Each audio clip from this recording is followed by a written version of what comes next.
The bells did not stop that morning. They tolled across the harbour, heavy bronze tongues striking against the August sky, until every gull circling above the mast screamed and scattered.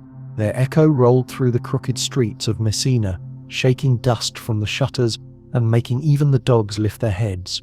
I was carrying a sack of flour on my shoulder, the rough weave scratching against my neck, when the sound reached me. My legs slowed on the cobbled lane, knees bent under the weight, and I stood there, half in sunlight, half in shade, with the smell of salt and tar in the air. I thought it must be another merchant ship arriving, another cargo of spices or wool, but the way the bells kept on, no rhythm, no celebration, unsettled me. Around me the market bustled, women bargained for onions, the sting of them cutting into the air like sharp smoke. A fishmonger laid out silver-scaled mackerel, the sea still dripping from their gills. Children darted between the legs of donkeys, shrieking with the kind of joy only hunger or death can silence.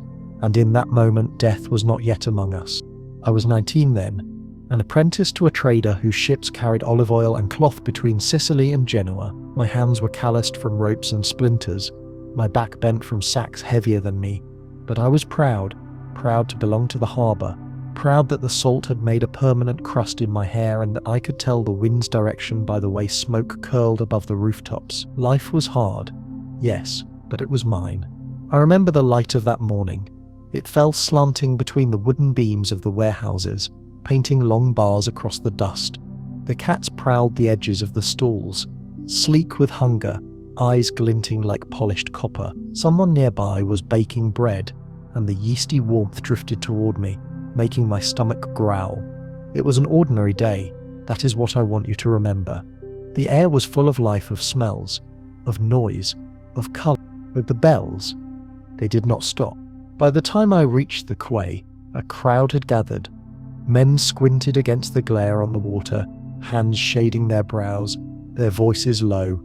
Out on the horizon, a ship rocked closer, its sails ragged, its movements sluggish. Even at a distance, I felt something strange in the way it moved, not cutting through the water with the proud bite of a trader's vessel, but dragging itself forward like a wounded beast. Messengers from the east, someone muttered. By God, look at her sails, said another. And then, quieter. They say a sickness rides with them. I shifted the sack against my shoulder and tried to laugh it off. Sickness? Ships always carried sickness. Men vomited from the swell, coughed from the damp. What was a cough to fear? But I could not keep my eyes from the ship. It crept closer, the sun revealing more, the stains on the deck, the silence of its crew. No voices called out, no shouts to announce their arrival, only the creak of timbers and the slap of water against its sides. Beside me, an old woman crossed herself 3 times. Her lips moved in a prayer, and her hand shook so badly the beads of her rosary clattered against her palm. I smelled it before I saw it, not the usual stench of fish and tar, but something fouler, a rot that carried across the water in thin, invisible threads. It made my throat close and my eyes water.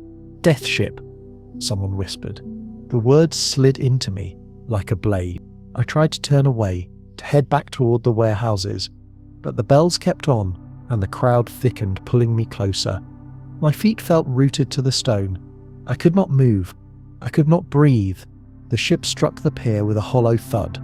The gangplank was lowered.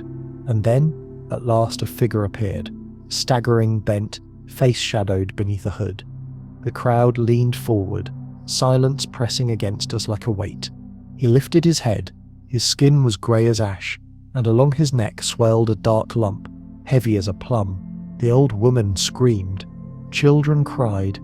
And still the bells did not stop. That was the moment, though I did not know it yet. That was the morning the Black Death arrived in my city. The smell did not leave me. Even after I turned from the quay and forced myself back toward the market, the foulness clung to my throat, as if I had swallowed smoke. I remember wiping my mouth against my sleeve, hoping to scrape it away, but the taste only grew bitterer. The city did not scatter all at once. People are slow to abandon their lives. Even in the face of death, they cling to their routines like a drunk clutching his last cup. So the market continued. Though voices dipped lower, coins still clinked into the palms of merchants, though hands pulled back more quickly, as if flesh itself had grown dangerous. I laid down the sack of flour in the warehouse, my master shouting at me to hurry, to help unload the carts. His voice was sharp, impatient, but I could see how his eyes flicked to the door, as though listening for the bells. He spat into the straw and muttered about sailors, about eastern ports, about God's wrath. By nightfall, the rumours had spread faster than any ship could sail. They ran like fire through the taverns, whispered across the long tables where men bent over their ale. Some said the crew had died on the voyage, and only ghosts stood on the deck. Others claimed the men had boils the size of fists, oozing black blood. A fisherman swore he had seen bodies thrown into the sea before the ship reached the harbour, their arms twisted like broken branches. I wanted to laugh at them, to call them drunkards. Yet when I lay down on my cot, the smell came back to me, sour and heavy, and I found no laughter in my chest. The next morning, the bells tolled again. I woke to their cry, thick with dread this time, not alarm. The air seemed colder, though the sun burned the same above the tiled roofs. I dressed quickly, tugging on my rough linen shirt, tying the cord at my waist, splashing water on my face from the basin. My mother asked if I had slept. I told her yes, though my dreams had been restless, filled with shadows crawling over the harbour. When I reached the street, I noticed the shutters. Many remained closed though the market hour had arrived. Dogs barked at the doors, scratching to be let in, but no one stirred. The fishmonger's stall was bare. Even the cats, those tireless scavengers of the quay, had vanished. I found my master pacing in the warehouse. His face glistened with sweat, though the day was cool. He told me not to go near the docks, not to touch any sailor, not to even look at them. His words tumbled fast, as if by speaking them he might ward off what was coming. But I had to look. Something stronger than fear pulled me there. The quay was quieter than usual. The great casks of olive oil stood unopened, wagons waiting in a line with no drivers. The ship from yesterday still leaned against the pier, its ropes sagging, its sails limp. No shouts of sailors, no laughter, no calls to unload, only silence. A boy no older than 10 leaned beside me, peering at the vessel. "They're all dead," he said. His voice cracked. "My uncle says they're rotting inside, but the priests won't touch them." I asked him how he knew, but he darted away before I could finish, leaving only the echo of his words in my ear. That evening, I saw the first funeral. A small procession wound through the street, led by a priest with a white cloth tied across his nose and mouth. Behind him shuffled 2 men, dragging a cart. On it lay a shape covered by a stained blanket. No prayers were sung, no bells chimed, only silence, broken by the squeal of wheels against the stones. The crowd watched from windows, shutters barely cracked. I stood among them, rooted to the street, the smell of tar and dung replaced by the sweet rot of flesh. I had known the man under that blanket, a cooper. His stall had been only 3 doors down from ours. Yesterday he had bargained with my master over a barrel. Today he lay faceless, nameless, dragged through the streets like refuse. That night, the bells tolled again, and again the next morning. Soon, they never stopped. The sickness revealed itself in whispers at first. The baker's wife has swellings. The blacksmith's boy has fever. The priest collapsed in the square. We told ourselves it was ordinary illness, that such things had always come and gone. But the truth seeped through each word. I saw it with my own eyes. A man in the market clutched at his throat, gasping, before falling to the ground. His hands scrabbled at his neck, tearing at the skin, revealing a swelling the size of an apple, dark and hot against his pale flesh. He moaned once, then went still. The crowd scattered, trampling his body in their flight.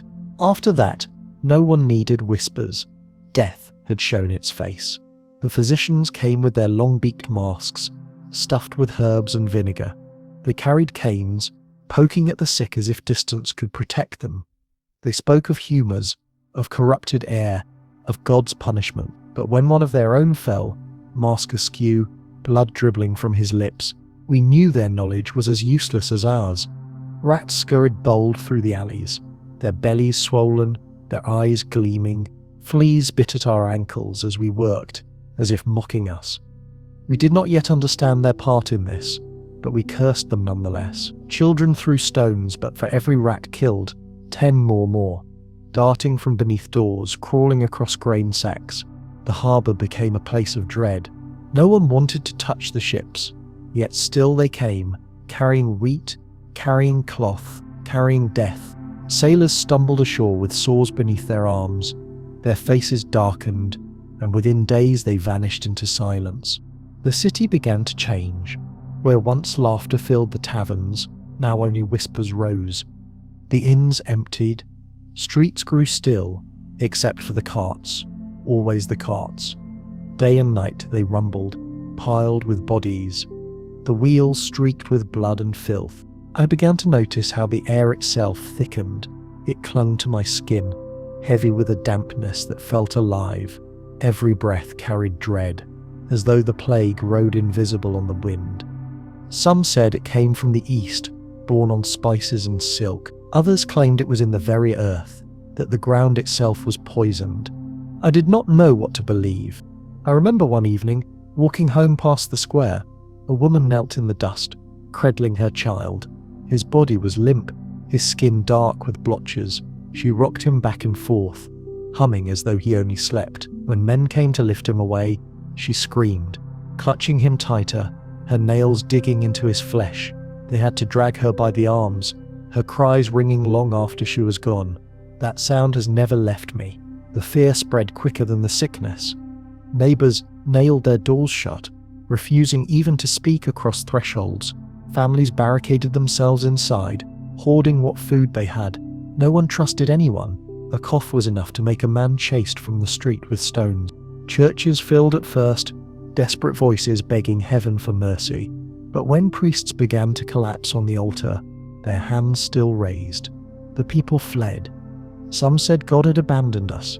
Others said he was angry, that our sins had summoned this punishment. Flagellants came, beating their backs with whips, blood dripping in the dust, their chants echoing through empty streets. I did not know what to think. I only knew the bells. They tolled in the morning. They tolled at noon. They tolled at night. So many died that the graveyards could not hold them. Pits were dug outside the walls, wide as fields, into which the dead were thrown without prayer. I saw the earth itself swell with their number. My master fell within the first month. One day he was cursing at me to lift the barrels. The next he clutched his chest, groaning, swellings rising beneath his arms. His skin turned black, his lips cracked, and by the second night he was gone. I helped carry him to the cart, though my hands shook so violently I could barely hold his legs. His face lolled back, eyes clouded, mouth open as if still shouting. After that, I worked no more. There was no work left to do, only survive. The city was a shadow of itself. Where once the streets rang with the cries of hawkers and the bray of donkeys, now silence stretched broken only by the caw of crows. The market stalls stood empty, their canvas flapping like shrouds in the wind. The taverns smelled of stale wine and rot. I walked one morning past the harbour and counted ships, their sails furled, their decks deserted. No men called from the rigging, no laughter spilled from the inns beside the quay. Only the rats remained, bold as kings, gnawing at ropes, scampering across the silent stones. I thought of leaving, of running inland, away from the harbour, away from the ships that had carried this curse. But where could I go? Messina was not alone. Word came that Genoa, Pisa, Venice, all were struck. The sickness was not a storm to be outrun. It was the air itself. And so I stayed. The days blurred, the bells tolled, the carts rolled, the pits filled, and with each passing hour, the city's heart seemed to slow, as though we were all being lulled into death's embrace. And still, I lived. The days that followed slid past like beads on a cord. The same motions, the same prayers, the same dread gathering weight, until the cord cut into the fingers that held it. Morning after morning I woke to the bells, to air already heavy though the sun had barely cleared the tiled roofs. I learnt the taste of vinegar because I kept a rag soaked in it, tied across my mouth when I went into the lanes.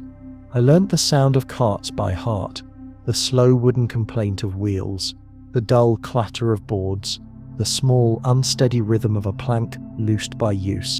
Messina's faces changed. Eyes grew rimmed and red, even in those who had not yet fallen ill, as if the city itself had wept all night. Men who had once strode with swagger now walked with their shoulders narrowed and their hands tucked close, as though the very air could bruise them. Women drew shawls over their mouths and looked at one another from behind the thin veil of wool. And children, those who still ran quiet. At the gates the watchmen stood longer, spears crossed. They had begun sending travellers away, sailors without patron saints, peddlers with no letters to prove their trade. A boy from the hills tried to bring cheeses to market, and they turned him back with a gesture so weary it seemed kinder than a shout. He left the round cheeses by the ditch for luck, and trudged away with the geese that had followed him, their webbed feet slapping the dust with foolish faith. I walked the quay out of habit, not hope. Ships came less often now, their sails a shade duller, their crews a count or two short from the last time they had docked. When one did tie up, men worked with their sleeves bound tight, heads turned, each handoff made at arm's length, like a ritual whose rules had not yet been written, but were already understood. The harbour smelled stronger, tar and salt and rot, all braided into a single rope of scent that wrapped itself around the gut and pulled. On the second Sabbath, after the death ship came, the priest at San Nicolo stood in the door and lifted his hand without a word. We filed in slow, the nave dark, the candles stuttering. I watched his lips move. His voice was hoarse as if the prayers had to push through reeds to reach us. When he coughed, he turned and coughed into his sleeve, and some of us coughed too, as if commanded. A woman fainted near the aisle, and two others lifted her under the arms and carried her into the thin light. There were fewer in the pews than the week before, and fewer the week after, and one morning the church doors were simply closed. I learnt new sounds in the night, rats in the walls. Many, not few. Their skittering grew bold.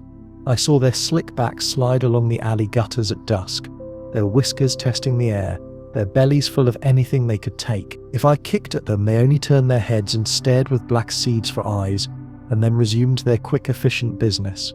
Once, passing the apothecary's shop, I saw a small crowd pressing to the threshold. He had hung a bunch of rue and rosemary above the lintel as if the green smell might bully the pestilence back into the sea. Inside, he measured vinegar into small earthen pots and thrust sprigs of herbs into each vessel, telling those who bought to hold them beneath their noses to keep the bad air from settling in the lungs. He had wrapped his own face in a strip of cloth steeped in the same sour brew. I bought a little and felt foolish holding it beneath my nose as I walked. But the sharpness steadied me, gave me the sense that I was doing something besides waiting. You could chart the city's fare by the doors. First, shutters pulled tight, then bolts slid early, then wisps of straw tied to a latch, a rough sign among neighbours that no one inside would come out and no one should go in. After a while, the straw no longer needed tying. Silence did the work. It is strange what a man remembers with precision when the rest of the world blurs. I remember a loaf of bread, too dark at the edges, and shaped slightly like a heart, cooling on a sill with no hand to fetch it. I remember a blue bead trodden into the mud outside the bathhouse, a sliver of sky in the filth. I remember a donkey bridle, hung on a nail, the leather oiled and soft and never to be used again. And I remember Luca. He had worked the ropes 3 summers with me. No sailor in the ledger, only a dockman, but stronger in the small muscles of the hands than men twice his size. He had a laugh like a splash and a gap between his front teeth that made even curses sound like he was telling a joke. I found him in the shade of a warehouse wall one afternoon, with his back against the stone, his face washed grey. When I called his name, he turned his head with the slowness of an old hinge. "Help me up," he said, but he did not try to rise. His left hand pinched the seam of his shirt tight under his arm. When he let the cloth fall back for a breath, I saw the swelling high in the hollow where the arm meets the chest, angry and full. The skin strained like a wineskin too near the fire. I did not mean to step back, but I did. He saw it, and something in his mouth bent as if he'd been struck. I went forward then, quickly. putting my hands under his armpits to hoist him. His breath came sharp, quick, the way a man breathes when he has run too far and is pretending he has not. I could feel the heat pouring off him, the kind of heat that does not belong to the day. "I'll take you home," I said. "No," he said, and then coughed so hard he folded himself in half. When he straightened, he wiped his knuckles across his lips and looked at the smear there as if it belonged to someone else. "Not home," he managed. "To Barissa, the widow. She 10. Barissa lived 3 lanes up, near the dye vats. Her husband had been a weaver when he died 2 winters ago. She had gone on with his small work and took to tending the sick for coppers, as if the skill had been waiting in her hands. Women like that grow thorns and flowers both. She opened the door before I knocked and stepped aside without asking names. Her house smelled of boiled water and smoke. There was a cauldron of rosemary and bay steaming on the hearth, and a row of earthen bowls with strips of linen soaking beside it. "Lay him," she said, pointing to a pallet near the wall. I obeyed. Luca made no sound this time. He had spent the ones he had. Barissa pushed her grey hair back from her face with the back of her wrist, and set to work with the small, practiced movements of someone who had decided long ago that hesitation is as bad a sin as cruelty. She lanced the swelling with a knife that she held a moment first in the flame. Luca groaned but did not cry out. His teeth found my forearm and bit, not in anger, only because he needed to hold on to something that would not move. When she finished, she bound the wound and cleaned the bite with vinegar and slapped me lightly on the ear as if to set my blood moving again. "Go," she said. "Wash. The river, not the well. And don't come back without light." I did as she told me. At the river, men stood ankle deep, shivering in the heat, scrubbing at their arms as if guilt could be scoured from skin. I cupped the water and let it run down my forearms, watching the dark scrolls of dirt unwrap and drift. Some of the women would not let the children near. Others held them under with a firm hand and counted to 10, while the little legs beat against the current. A dog leaped in, came out black with the river's own filth, shook itself and looked offended by no one in particular. By the time I returned to Barissa's, dusk had come. She had placed a lamp by Luca's head, and another by the door, and a third on the step outside as if to warn the night back. He slept in the shallow, hot way that is almost waking. His lips moved now and then. I think he was calling for his mother and sometimes for wine. Barissa put a finger to her own lips, and I sat on a stool and watched the lamplight gild the edges of the room jar bowl, the notch in the table where a knife had bitten and left its small, perfect crescent. "Go home," she said, at last. "If he lasts till dawn, he'll last the day. If not, you'll know by the bells." I wanted to stay, but home has its own obligations. My mother had begun to set bowls of vinegar at the corners of the room, and I could not fault her for wanting my hands under our roof. She met me at the door with a sprig of mint crushed in her fingers, and pressed it in my palm as if green could keep the dark from entering the house. We ate a little bread torn small, a heel of cheese cut thinner than paper. She would not let me speak of Luca. "Say no names," she whispered. "The night is listening." In the dark I did not sleep so much as drift. The city exhaled around us, soft sounds and sudden ones. Somewhere a cat screamed and then did not. Once the bells struck with such machine-like steadiness that my body mistook them for footsteps coming down the lane, and I sat up and made my breath quiet and waited for a fist on the door. None came. The rats kept their appointments in the walls. I pressed my knuckles to my teeth and breathed through my nose and watched the thin ribbon of moonlight crawl across the floor like a cautious thief. At first light, the bells began again in earnest. I went to Barissa's with my hands already open for bad news. She had her door propped to let the air pass through. The hair at her temples was damp with effort, but her back was straight. "He's alive," she said, not unkindly, not kindly either, simply as a fact that belonged to the morning, for now. Luca looked smaller on the pallet, as if night had taken a tax. He smiled when he saw me. It made him look like a boy. "I dreamed we were mending nets," he mumbled. "My fingers won't work." I wrapped his palm in mine and felt the heat of him, and wished I had a prayer that wasn't made only of air. When I stepped into the lane, a line of men passed carrying boards that would be coffins if there were enough time to make them coffins. A child ran beside them, counting out loud to practice numbers as if numbers could not be persuaded to turn on him. At the corner, two men argued quietly about whether to flee to the hills. "The hills have no water," one said. "The wells here are tainted," said the other. They looked at me as I neared, and I lowered my eyes like a thief. I had no counsel that would not shame me in a week. That afternoon, the city tried to move like a city again. A woman hung laundry on a line strung between window and window, and the white cloths lifted and fell like surrendered flags. A lad with a drum hit the skin 3 times in the square to summon men to mend a broken aqueduct. Bread appeared in the market, not much, enough that fists were made, but not used. The crows watched from the church roof, their necks a clockwork of black ears as they turned to follow every movement below. I went with 2 others beyond the walls to the pits. Lime burned in a heap beside them, white as old bones. The men with the carts brought what they brought, and tipped it gently. The earth received without judgment. We said few words. There was no breath to waste, and no phrase that could square this ledger.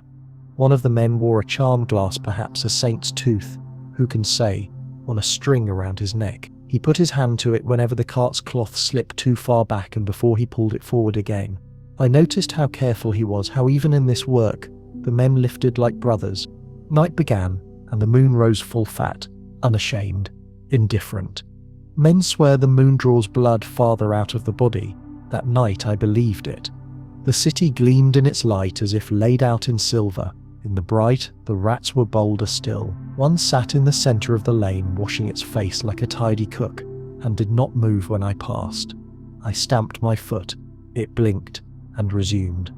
I laughed then, the first true sound that had left me in daze, and felt a kind of treason in it. More straws appeared on latches, more doors ceased to open. From one house 2 lanes over, the masons, I heard a voice droning a prayer in a tone that was not meant for ears, but for doors and beams, as if wood could be persuaded. The prayer paused only for breath and then began again, all the way until dawn. Barissa sent me word on a slip of wood, the back of an old tally scratched with a nail. "Bring wine." I brought the last of ours. She warmed it with cloves, and the smell made my mouth fill with water from some animal place. Luca drank, and some colour returned. "Your hands," he said, noticing the scratches there, the lime burn, the way the skin had begun to crack. I hid them behind my back, ashamed as a boy. Barissa clicked her tongue and smeared goose fat across my knuckles, and wrapped them with strips torn from a shirt, so clean it must have been her dead husband's best. "You'll be no use to anyone if your hands fail," she said. I looked at my hands after that, as if they were animals I was charged to feed. It is not a single moment that convinces a man the tide has turned. It is a low trickle that becomes a flood without the courtesy of a threshold. One morning I realized the bells were tolling for people whose names I did not know, and my heart flinched as if they were family. One evening I realized I had not heard a dog bark since noon. A day later I saw 3 men in a lane and thought, a crowd. The plague had not reached its height, that I learned later, but in those days it felt as if height and depth had lost their meaning, and we were all simply falling. I thought I could tell when the sickness had brushed past a house, even if no straw marked the latch. The air there felt used up, as if a feast had been eaten, and the plates left dirty, and all that remained was the sour at the bottom of the cup.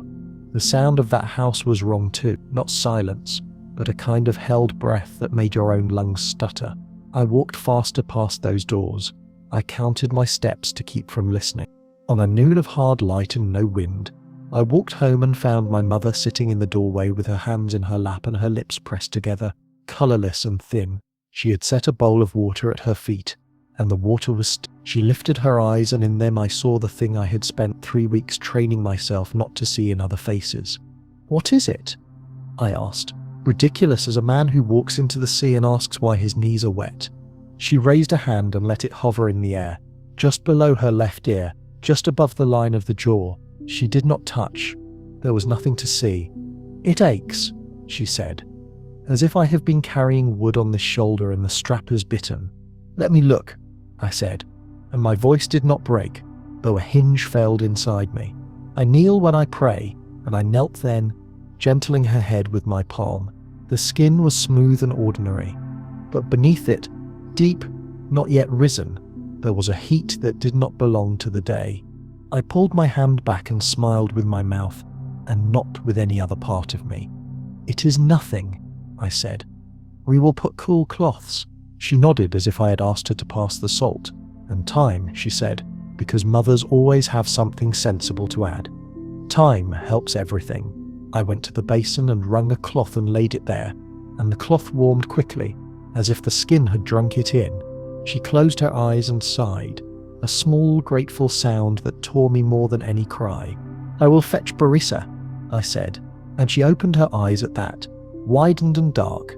"No," she said quickly, and then more softly, "Wait till evening.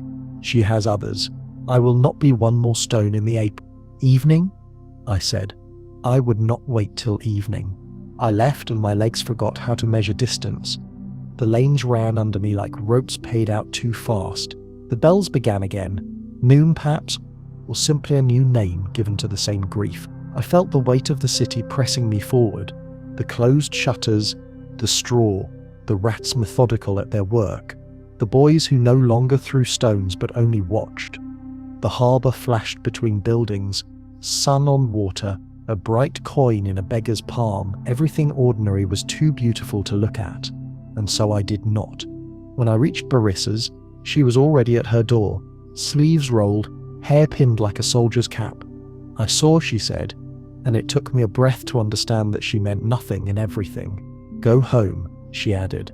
"Boil water, lay cloths, keep her cool, as long as you can. If it rises, send." "How will I?" I began, and she pressed a lump into my hand, wrapped in a twist of linen. "Garlic," she said, and grinned without joy. "For courage, not cure." When I turned for home, a rat darted across my path and climbed the rough plaster of the wall as neatly as a man climbs a ladder. I had the sudden childish urge to catch it by the tail and whip it against stone, to make something smaller than me bear the brunt of what was coming. Instead, I crushed the garlic between my teeth and swallowed the burn and felt for one brief heartbeat that my body belonged to me. My mother sat where I had left her, but the bowl at her feet was not still now. The surface trembled with her breath.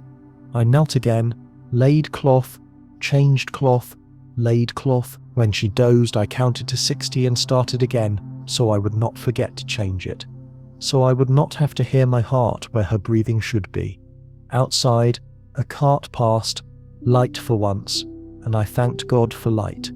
In the alley, a child tried to sing and could not remember the words. Toward the hour, when sun begins to bend its light into the lanes, I went to fetch more water. The well rope burned my palms. The bucket hissed like a snake, where it kissed the surface. When I turned back toward the house, the bells spoke again, quick, short, too close. I ran without remembering that I had begun to run. The door was open. The cloth had slid from my mother's neck and fallen like a surrendered flag into her lap. She raised her hand as if to greet me, and I saw it. Just a shadow of a swelling then, no more than the promise of one, a tender lift beneath the skin where there had been only ache. "I think I will sleep," she said. "Yes," I said. "Sleep." My own voice sounded like someone else's. I wiped her brow with the back of my fingers because they were cooler than my palms. The room smelled of thyme and vinegar and something sweet like almonds that should not have been there. And outside, the crows had shifted closer. Their feet clicked on the roof tiles, small knuckles counting. In the lane, two boys tossed a walnut between them, with the careful concentration of surgeons. The walnut fell and rolled and lodged in a crack, and they looked at it a long time as if it were a choice with a soul. Barissa's lamp flickered into life in the lane beyond, a small coin of light cast onto the dusk. I watched it until my eyes watered, and then blinked the wet away because there was more water to carry. There were cloths to wring. There were herbs to crush in the mortar with a steady hand so that the room would smell of something besides fear. I set my ear to my mother's breath and counted the spaces between the sounds. When I straightened again, the bells resumed, a slow toll, heavy and patient, as if the city had learned the exact measure of our hearts and would not let us forget it. And under my own skin, where the edge of my tunic rubbed the hollow of my arm with each motion, I felt a small ache, no more than a stitch from carrying too much water, from lifting too many times. I did not touch it. I folded a new cloth, and I laid it where the last had warmed and cooled, and the room filled with the thin steam of clean water, and the city's voice rose and fell beyond the door like a weary tide that no longer remembers it was ever called the sea. The night the fever took hold of my mother, the air inside our house grew thicker than the air outside. It clung to my skin as though it too was sick, as though the very walls had caught the pestilence. She stirred and murmured words I could not understand, not prayers, not sense, only fragments of her girlhood perhaps, pieces of a life I had never seen. I sat beside her pallet, listening to every breath as if each one might be the last. There was a point when the city itself seemed to cross a threshold. Until then, there had been fear, there had been illness, but also hope. Hope that it was contained, that it would pass, that the next dawn might arrive with fewer bells. But then one day bled into the next, and the bells no longer tolled singly. They overlapped, one striking over another, until the city seemed to throb with their sound. By midday you could hear 3 towers at once, answering one another, disagreeing about the count of the dead, but agreeing about the constancy. The air itself shook with it. Men ceased to mark the hour by the bells. They marked the hour by how long they could go before another soul was gone. I remember stepping outside with a bucket in my hand, meaning only to fetch water, and finding the street silent. Not the ordinary silence of a lane at rest, but a silence that pressed doors that had once been bolted were now ajar, swaying open, the straw on their latches untouched. A child's wooden toy, a horse without its rider, lay in the dust. I looked for the boy who had played with it, but the windows above were dark. I went quickly to the well. There were others there too, but they did not greet one another. They dipped and lifted in near silence. Only the creak of the rope, the splash of buckets, the cough of one woman who leaned heavily on the stone rim. I glanced at her, her lips darkened, her neck glistening with sweat, and turned away ashamed that I feared what I saw. When I returned, my mother's fever had worsened. The swelling beneath her jaw had ripened, the skin taut and glistening, the heat so strong it burned the cloths before I could replace them. She did not speak anymore. Her lips parted only for the shallow struggle of breath. I whispered her name and her eyelids flickered as if she heard but had no strength to open. Barissa came at dusk, lantern in hand. She stood over my mother, pressed a palm to her forehead, then crossed herself. "She is far," she murmured, "but not gone." Then she looked at me. Her eyes were clear, steady, and I shrugged, but I could not keep the truth from her. My arm ached. It was nothing yet, a stitch, a soreness, but I felt it with every motion. She touched my sleeve, near the place I dared not examine, and her face grew even stiller. "Not yet," she said. "Do not name it before it comes." That night, the carts rolled more often. You could hear them in the lanes, the wheels grinding, the boards creaking. Voices called hoarse, "Bring out your dead." Some answered, some did not. I sat with my mother, clutching her hand in mine, and every time the wheels passed, I prayed they would keep rolling. In the morning, Luca was gone. Word came by a neighbour, whispered through the shutters. He had lived 3 days after I carried him to Barissa. On the 3rd, the bells rang, and she herself had placed his body on the cart. I could not bear the thought of him among the nameless, but I also could not bring myself to go and see. My mother stirred and moaned, and my place was here. The city's smells had changed. Once it was tar, salt, fish, bread. Now it was smoke, vinegar, and the sharp, sweet odour of rot. Fires burned in corners of the lanes, herbs tossed onto the flames in the hope of purifying the air. Men walked with little nosegays pressed to their nostrils. Rosemary, rue, lavender. The richer folk fled altogether, climbing into carts with their chests and linen, heading inland for the hills. But the hills had their own deaths soon enough. By the 2nd week, the pits outside the walls were overflowing. The men who worked there, throwing lime over the bodies, could not keep pace. Some fell ill themselves, and when they did, others took their place. I helped once, carrying a cart that had no driver. It was light, almost insultingly so. Inside, beneath the rough rank, lay 3 small bodies. Children, their arms folded neatly, their heads wrapped as though someone still believed that dignity mattered. I helped tip them into the pit, the lime dust rising in a pale cloud, and I nearly wept, not from grief but from shame. Shame at the relief I felt when the work was done, when I could walk away. In our street, only 3 houses still showed smoke from their chimneys. At night, dogs prowled and fought over scraps. The rats multiplied, fat and bold, climbing over the carts, running along the rafters, squeezing through the smallest cracks. I dreamed of them at night, their claws scratching against my mother's pallet, their teeth seeking the warmth of her fevered body. On the 3rd night of her illness, I woke to find her staring at me, her eyes bright, fever-lit. "Do you hear them?" she whispered. Her voice was thin, like wind between stones. "The bells?" I asked. "No," she said. "The voices, the ones calling." She turned her head toward the shutter, toward the lane beyond. "They say my name." I sat beside her and pressed her hand, though her skin burned my palm. "No one calls," I told her. "It is only the night." But even as I said it, I heard something, a low murmur, a chant perhaps, from the street. I rose and went to the shutter. Outside, in the moonlight, a procession moved through the lane. Men stripped to the waist, their backs raw with lashes, striking themselves with cords until the blood ran. They walked slowly, chanting prayers, their voices rising and falling. Behind them came women, carrying candles, their faces streaked with tears. "Mercy," they called, "mercy upon us." They believed that by punishing their flesh, they might turn God's wrath. I closed the shutter. My mother had seen them too. Her lips trembled as she whispered, "They are right. It is God." I could not answer. The days blurred. I forgot how many bells marked which hours, forgot how many days my mother had lain thus. She drifted in and out, sometimes whispering, sometimes silent. I fed her drops of water from a spoon, wiped her lips with vinegar cloths, prayed with words that had no shape. My arm ached more, the skin tender, but I dared not touch it. And then, one evening, the fever broke. Her skin cooled beneath my hand and her breathing steadied. She opened her eyes, truly opened them, and smiled faintly. "You are here," she said. "Yes," I whispered, though tears blurred my sight. "I am here." For 2 days she lingered in that fragile peace. I dared to hope.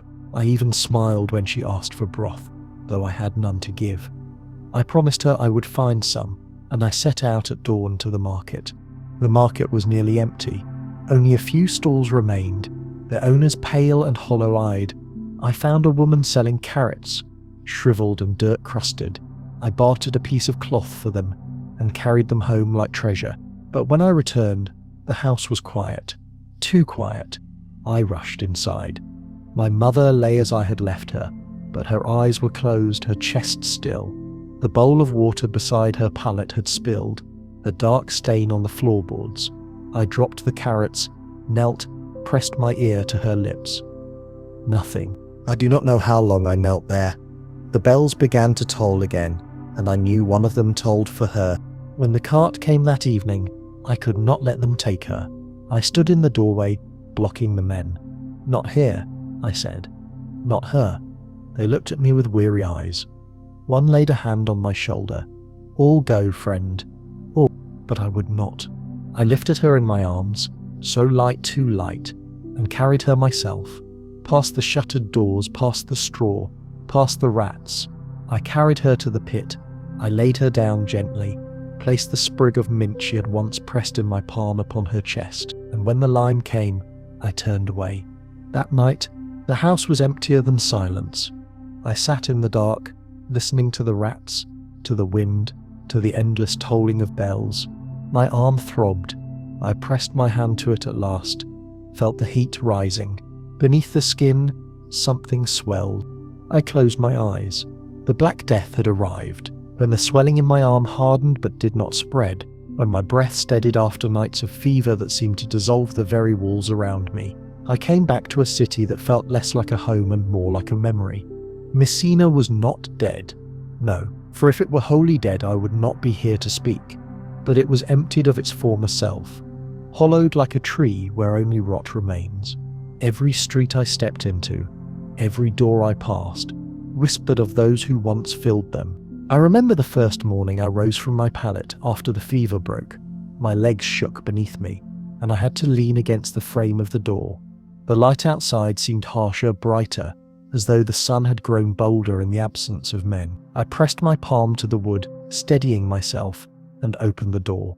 The lane stretched before me, deserted. Straw lay in the dust, trampled flat, remnants of the sweet herbs people once scattered against the pestilence.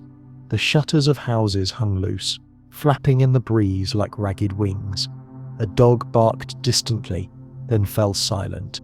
I had always known Messina as a place of noise. Fishmongers calling from the quay, hammers striking wood, bells ringing hours, women gossiping across thresholds. That morning I realized how much noise I carried inside me, for in the silence, every memory seemed to echo tenfold. The silence, too, had weight. It pressed upon me, upon the stones, upon the very air. It was not peace. It was absence. I made my way to the well. Once the well had been crowded. Neighbours with buckets, children splashing, women laughing as they traded bits of news. Now it stood almost abandoned. A single man leaned against the rim, his shoulders bent. When I greeted him, his head lifted slowly. His eyes met mine with a look both weary and astonished. "You," he said, as though naming the fact of my existence. We drew water together without words, the rope groaning as we lowered the bucket. When we lifted it, the splash rang louder than bells. He nodded once before walking away. That was the way of survivors now. Words were precious, almost dangerous, for they might summon the memory of someone we had lost. Later that day, I wandered toward the quay. The sea had not changed. How strange that was, how cruel, and how comforting. Waves still broke against the stone piers, gulls still wheeled and cried. Yet the ship stood silent, sails bound, ropes untended. The tar scent was sharp, unsoftened by fish or pitch or sweat. I sat at the edge of the quay and watched the horizon. I thought of the galleys that had brought the sickness here, the sailors who staggered ashore coughing, the rats that scurried down ropes like shadows. I thought of how all this death had begun with a ship, and how ships would carry it farther still. It struck me then that Messina was not alone. Venice, Genoa, Florence, beyond them, Paris, London, the villages of the north, all would feel this plague. The bells would toll in languages I could not speak, yet each tone would be kin to ours. We were not abandoned in our grief. The whole world had become our kin in suffering. As days stretched into weeks, more of us crept from hiding. Like ghosts, we appeared, pale and hollow-eyed, walking cautiously through streets that no longer seemed ours. We did not greet each other with the old cheer, but with nods, gestures, glances, heavy with recognition. You lived. I lived. Together, slowly, we began to reclaim the city. The pits outside the walls still smoked with lime, but the carts rolled less often. Those who remained gathered the last of the dead and buried them, not as nameless heaps, but in smaller graves, where prayers could be whispered and names spoken aloud. It was a strange comfort, to lower a body gently instead of tipping it among many. Even in sorrow, dignity returned. I remember helping a woman bury her husband. He had been a mason. She carried his hammer in her apron, as though even in death she would not let it go. We lowered him into the ground together. When the earth covered his face, she pressed the hammer into the soil. He built walls, she said softly. May the stones remember him. There were others like this. Quiet burials, whispered words, fragile attempts to keep memory alive. Each grave was not only for the dead, but for the living, for us who needed to know we had not been swallowed whole. The seasons shifted. The air grew cooler, the sea rougher. Rats still prowled, but there seemed fewer now. Fires burned in the streets, not of panic, but of cleansing. Herbs smouldered, carrying their sharp scents upward, mingling with wood smoke. The city was scarred, but it began to breathe again. Yet nothing returned as it had been. Every corner I turned, I saw absence. The cooker's shop was closed, its door barred forever. The fish stall in the market lay bare, nets rotting on the ground. The schoolhouse shuttered, the laughter of boys silenced. I could not step into a lane without hearing echoes of what had been. Sometimes I felt that the ghosts outnumbered us. Even so, among the ruins, life stirred. A baker opened her oven again. One afternoon I followed the scent of bread through the empty streets until I found her. She lifted loaves with trembling hands, her face thin, but when she saw me she smiled. It was the first smile I had seen in months. I wept at the sight, not from grief but from the sheer shock of joy. We survivors clung to these sparks. A loaf of bread, a child's laugh, a prayer whispered at dusk. Each became holy. We learned to measure time, not by bells, but by these small mercies. Yet at night, when silence fell, memory returned. I dreamed of my mother calling, of Luca's hand in mine, of the cooper's broad shoulders as he bent over his cart. I woke to emptiness, and grief settled heavy on me again. Still, even grief became a companion, not an enemy. It reminded me of love, of bonds that plague could not consume. As the months passed, the plague loosened its grip. Fewer fell ill, fewer bells tolled. We began to speak more freely, to venture further, to plan for tomorrow. But tomorrow itself had changed. None of us looked at the world as we once had. Death had taught us the fragility of bread, of laughter, of breath. Each moment felt fragile, and therefore precious. I do not know why I survived. Was it chance? Was it God's will? Was it the herbs Barissa burned or the prayers she whispered, or simply my body refusing to yield? Whatever the reason, I carry it now. Survival is not only a gift, it is a weight, for I must remember what others cannot. I saw the Black Death arrive. I saw the first procession, the first cart, the first bells. I saw streets empty, doors swing open to nothing, rats claim the alleys, priests chant to unhearing skies. I saw my mother's fever, my friend's death, the pits outside the walls. I carried bodies, I carried silence, and I lived. The city breathes again, though faintly. Smoke rises from hearths once more. The sea still glitters under the sun. The gulls still wheel above the waves.